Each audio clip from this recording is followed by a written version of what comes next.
The problem with being autistic is everybody thinks they know better than you.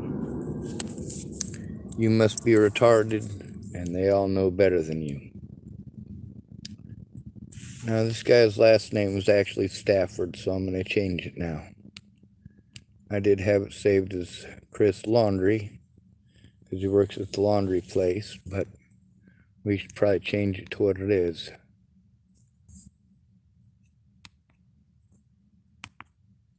Stafford.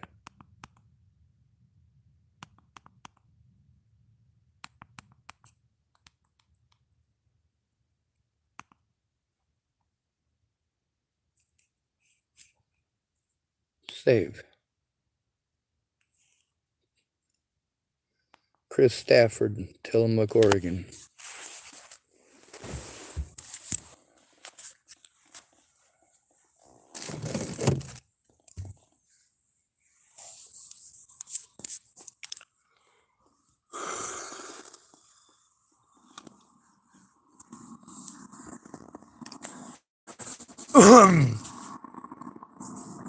He'll probably be not fucking happy. He helped me to make the decision tonight on whether or not to put up Amanda's number as well. So I'm going to do that right after I post this one up.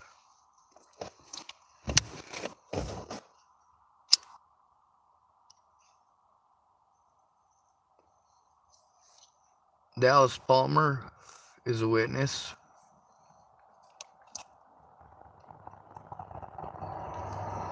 His number is already up on the internet. He's already aware of it.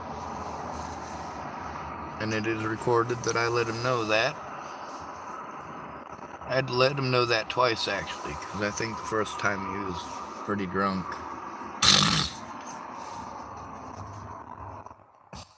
I hope he got his dog back. I haven't had a chance to ask him. I was going to ask him that today.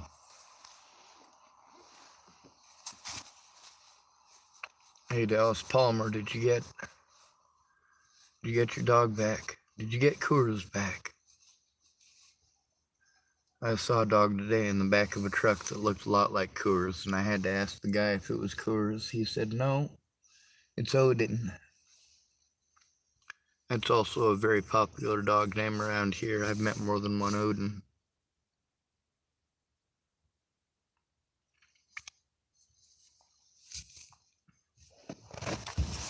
Anyway, I don't feel as if Chris intentionally scammed me, but he did so nonetheless. I hope Amanda was able to get the kayak she wanted, but her number is still going up next. If you want to be angry about me being on the internet, or about you being posted on the internet,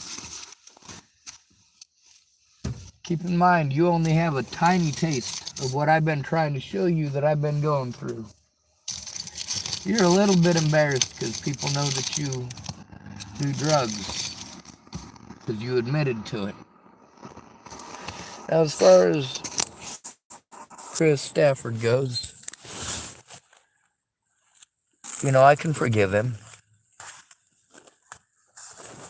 But that is not what this is about. It's not about forgiving or forgetting. It's about justice for the victims.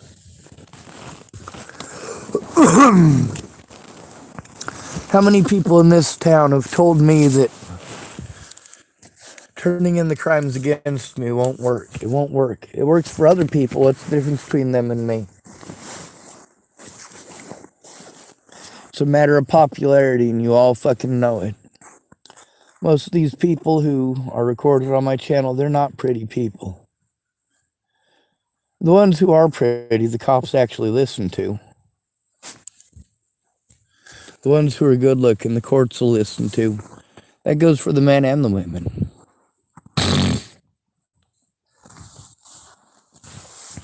Having a pretty face gives you a quote unquote an honest face. Well, that's disgusting.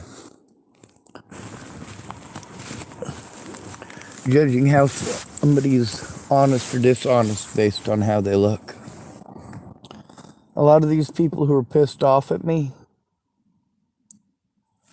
they're recorded on my channel admitting to stuff that, well, neurotypicals would get embarrassed about. Somebody who's autistic could say, hey, I said what I said.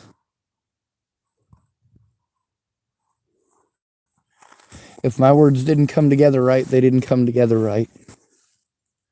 But you get to see in that 5-hour video that I recorded tonight,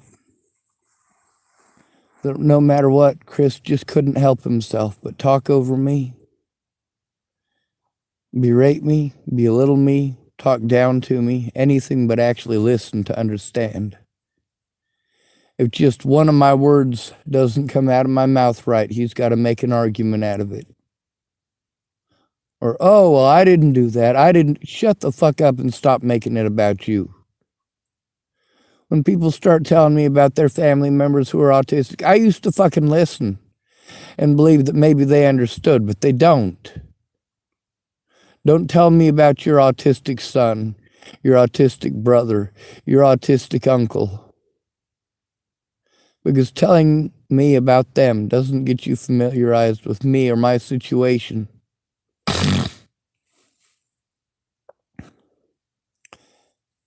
And besides that, just because you have a relative with something doesn't mean you know shit about it. How much do you know about cerebral palsy? How much do you know about multiple sclerosis?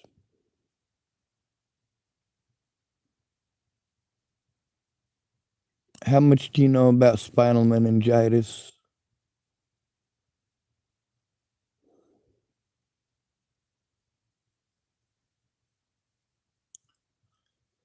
How much do you know about failure of the right ventricle?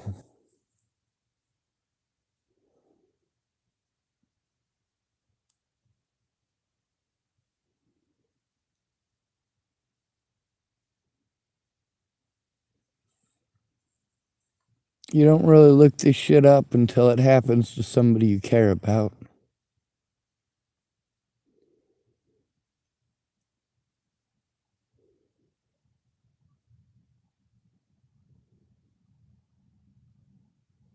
I don't hate Chris, and that's not what this is about. His number is not up out of malice. It's not up out of hatred.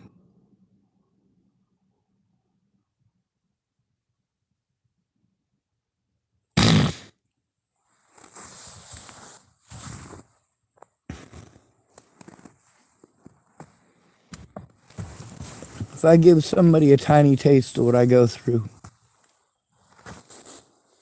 the things that they would see and understand if they just took a look. Instead, I got to give them a little bit of a taste. Here's what it feels like.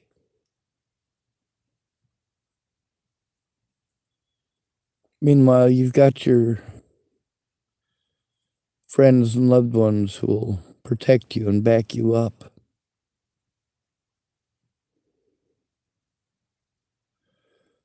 I've never had that. I've had people that claim that they were gonna and claim they were on all sorts of stuff. But no matter what they claim, where do their actions align?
When someone sets aside the time,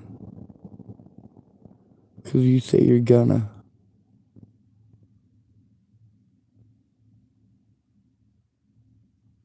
When you expect me to understand, but you never try to understand me, you have done something horribly wrong.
It's not okay. It's not okay to lead somebody on that you care. It's not okay to get angry with someone for telling the truth. And it's not okay to bully the victims.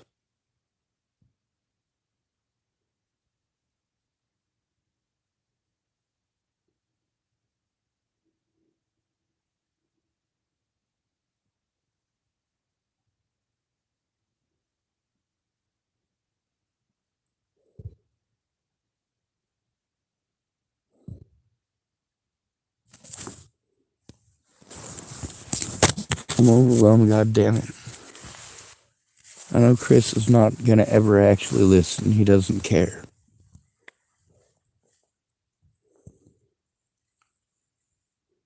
He doesn't care.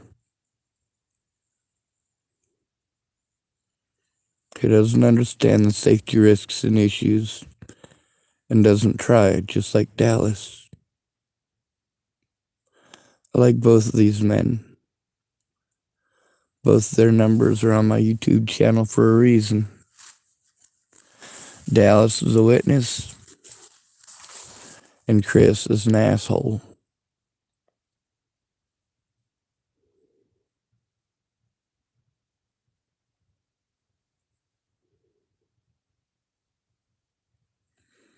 A lot of my stuff is up the mountain, and I can't go up there. I can't risk getting another ticket. I need help with this shit. Like, these people keep telling me to do stuff. Show me how to do it. For fucking Christ's sake, if you know how to do it, go with me and show me how. Fucking help me to do this shit. Instead of fucking bullying me, asking me why, to stop the fucking abuse, you goddamn retarded fuck! Chris Stafford, you're a fucking piece of shit!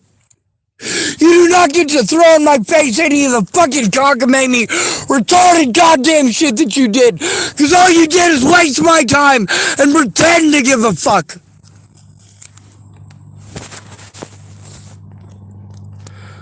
When it comes to listening to me, or taking the time to stop the abuse, all you have ever done is try to convince me not to.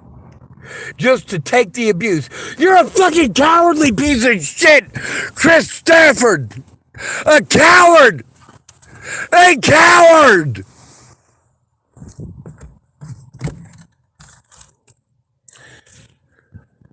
You know why Natalie Bollinger and her friends got away with abusing me for over a year before Natalie was fucking killed? Because of fucking cowards just like you, Chris Stafford. Cowards just like you. When you want to brag about beating people up or gonna beat people up. See, that's the point. Is that you don't want to acknowledge the situation. Because you're a dumb piece of shit.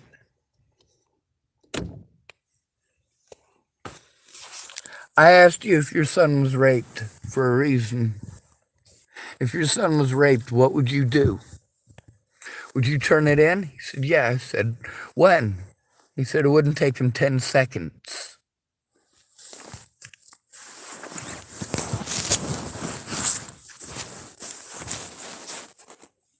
But then he wanted to make it all about rape. No, it's not just rape.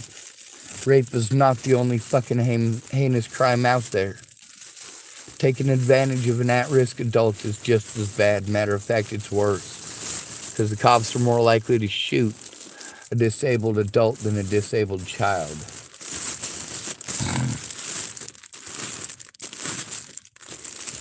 They'll murder us outright and just call us mentally ill. When you want to tell me how bad it is here in Tillamook, but you're not going to come forward with it. That's why you're on my channel. Remember that.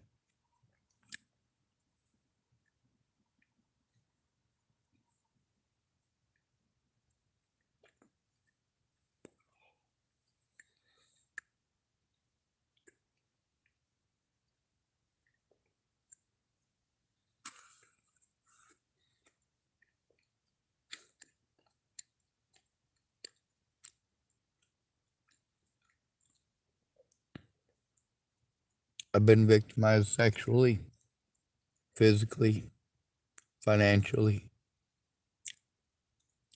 I've been abused in every kind of way there is to be abused at this point.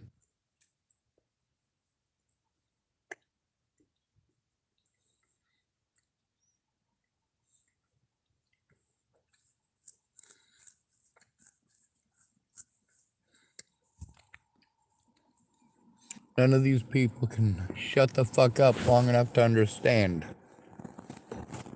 Because they're selfish pieces of shit, and that's the part that shows that they're selfish.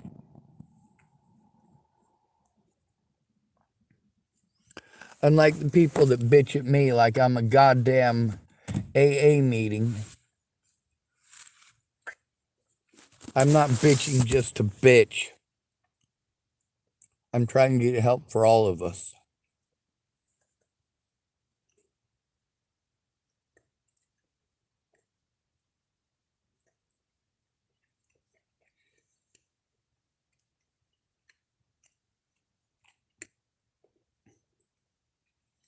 There's enough money to get every homeless person unhomeless. Today.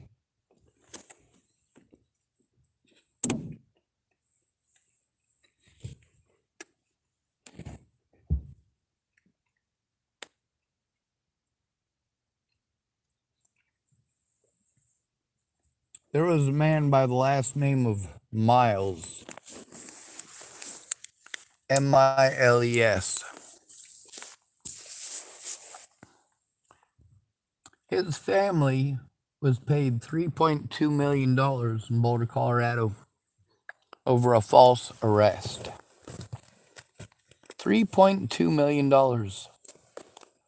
By the way, Mr. Miles was one of my predators after Natalie died. Never had a problem with him before that. But after Natalie died, he wanted to talk some shit, and guess what? He wound up dead.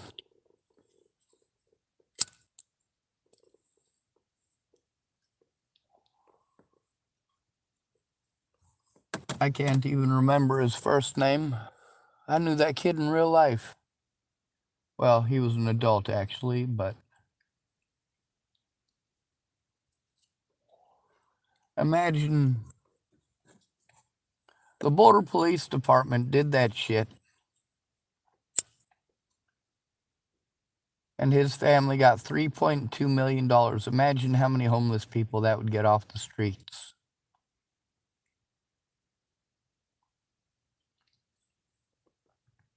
Costs over $100,000 nearly everywhere in America. It costs over $100,000 to keep someone locked up for a year, on false charges or otherwise.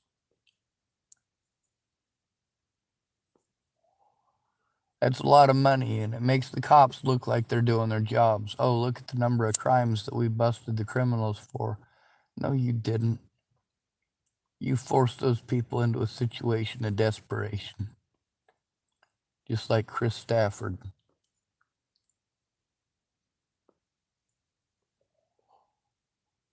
By playing everything down and talking over everything that the victim tries to tell you, you show that you don't give a shit about them as a person. You don't care who hurts them.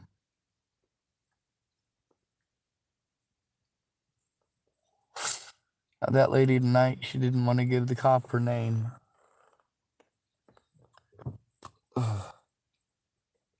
Because of that, and because of the definitely real fear of retaliation, I made sure I walked away so that her name wasn't recorded.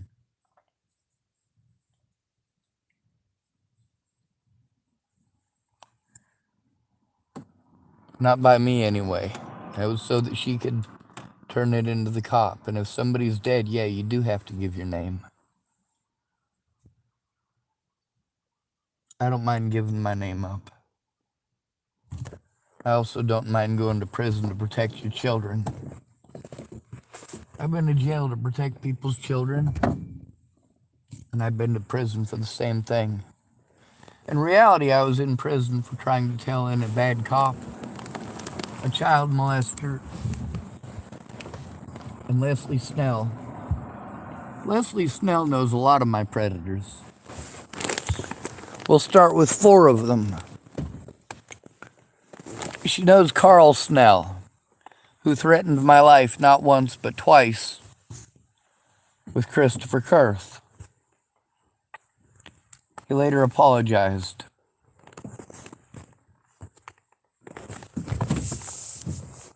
That's Leslie Snell's brother-in-law. Her husband, Clint Snell, is one of the names that he dropped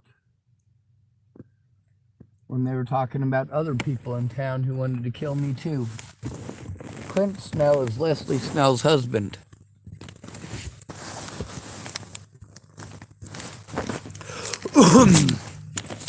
Then there's Scott DaCosta, the sheriff that I was trying to turn in.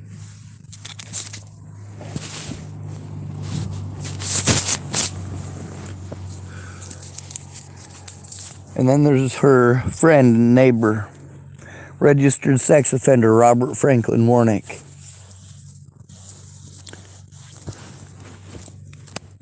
Leslie Snell got a job working for Dual County Sheriff Scott DaCosta after I was already heavily involved in trying to turn in Scott DaCosta and his deputies. I was sent to Scott DaCosta in the Dual County Sheriff Department to turn in Scott DaCosta of the Dual County Sheriff's Department. I didn't get to do that because Leslie Snell, that's the day I found out that Leslie Snell worked there. It wasn't Destiny Vote anymore. It's because Leslie Snell was the receptionist there. She'd just gotten a job there, and instead of taking my report as I was instructed to do by the Nebraska State Patrol, Leslie Snell just wanted to argue with me and also make excuses for Scott DaCosta for things that she wasn't there for. You are all useless pieces of shit who don't give a fuck about other human beings. Why would you want to fucking prolong somebody's agony? How long have I been in this fucking parking lot, asshole? You don't try to understand my disabilities. You're too busy exploiting them. Chris Stafford, thank you for the coffee. Thank you for letting me plug in my electronics. I'm thankful for those things. I'm thankful for the slices of pizza. I'm not ungrateful for those things. But you see that none of that helps me to have a safe environment so I can function. But you don't want to hear any of that. You've already decided. You already know everything. You've got this fantasy in your head, and you're busy playing with that. I know you guys don't like being recorded, and I know you don't like your names being out there. At least I try to record it in its entirety.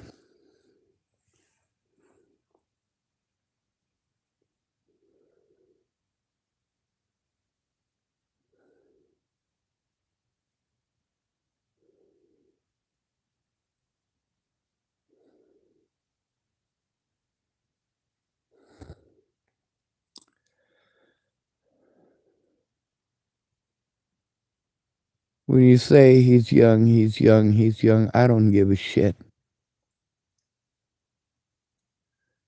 You know what I got when I was young? A shit ton of abuse. While trying to find some excuse to be happy.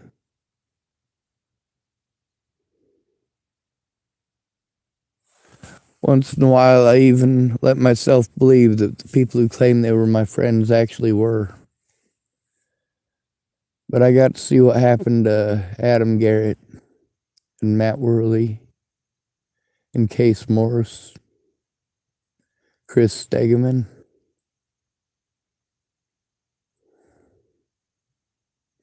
Substance abuse.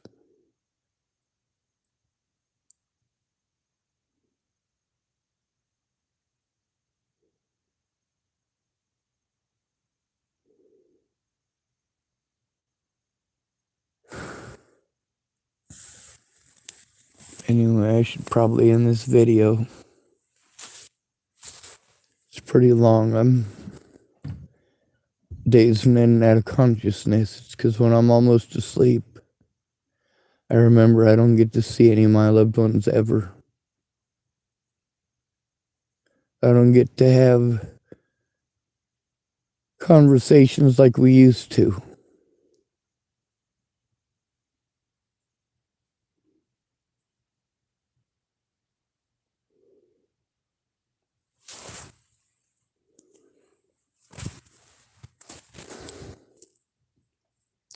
I don't hate Chris, and I don't hate Amanda.